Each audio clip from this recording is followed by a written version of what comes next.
Heel pain is something that's been occurring and is increasing in frequency. As our society ages, as we're trying to become and stay more athletic and trying to stay active, heel pain has become a major problem in America. In fact, over 10% of the population each year is afflicted with this condition. And the symptoms tend to be relatively consistent. The pain seems to be most prevalent in the morning after sitting, and then after any periods of sitting. But what happens is, as time goes on, the pain does tend to intensify during the day. And from my perspective, where it's important to have this treated is not only because of the pain that it causes, but also because of the change in gait.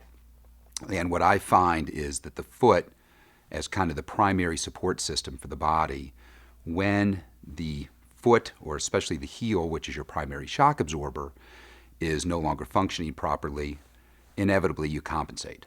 And a lot of times the compensation becomes the main problem, whether it be a knee problem, hip, lower back, opposite leg.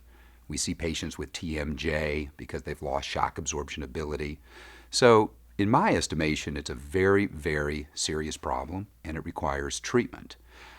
Most people do try to treat it conservatively at home, and for a lot of them, it's effective. They'll roll their foot over a Coke bottle.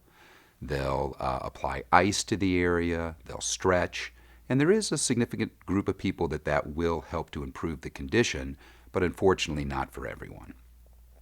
We have been treating this condition extensively for a long time, and there's very good treatments for this condition. Most people get better conservatively.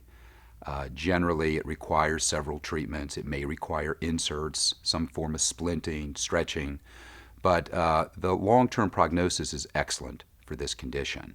For those that don't improve, and it is a small subset of people, we have just acquired a new technology that is non-invasive, that is actually from Switzerland.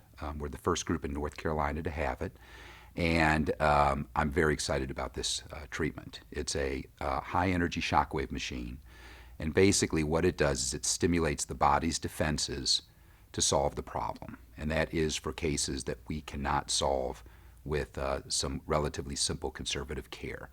For those that don't respond, there is a surgical solution, but the good news is it's for a very small subset of people.